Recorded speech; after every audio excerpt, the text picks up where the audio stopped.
dowladda dalka Isutaga Imaaraadka Carabta ayaa heshiis ganacsi oo cusub la gashay mas'uuliyiinta dowladda dalka Republic of Congo oo ah wadan dhaca ama ku yaala dhanka galbeed iyo bartamaha qaaradda Afrika. wuxuuna heshiiskooda uu ku salaysnaa sidii labada dhinac ay u yeelan lahaayeen xiriir ganacsi iyo mid horumarineed oo dhanka dhaqaalaha. heshiiskan ganacsi ayaa ah midkii labaad ee isla toddobaadkan gudihiisa ay dowladda dalka Isutaga Imaaraadka Carabtu ay la yeelato wadan ku yaala qaaradda Afrika. si guud marka loo fiiriyo heshiisyadan cusub ayaa qayb ka ah barnaamij siyaasadeedka dowladda dalka Isutaga Imaaraadka Carabta ee ah in dhaqaalaha dalkooda uusan ku tiirsanaanin dhoofinta shidaalka oo kaliya balse la abuuro xiriirro cusub oo ganacsi oo lala yeelanayo wadamada ku yaala qaaradaha adduunka taas oo yareynaysa ku tiirsanaanta dhaqaalaha kaga yimaada shidaalka. xiriirada cusub ee wadamada shidaalka dhoofiya ay la yeelanayaan wadamada aan shidaalka dhoofin ayaa dhawaanahanba sii kordhaysay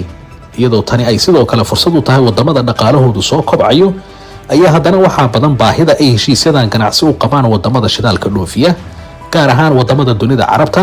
oo tartan ballaaran ugu jira meelmarinta heshiisya ganacsi oo la yeeshaan dunida inteeda kale gaar ahaan wadamada ku yaala qaaradaha Afrika, Asia iyo Latin America.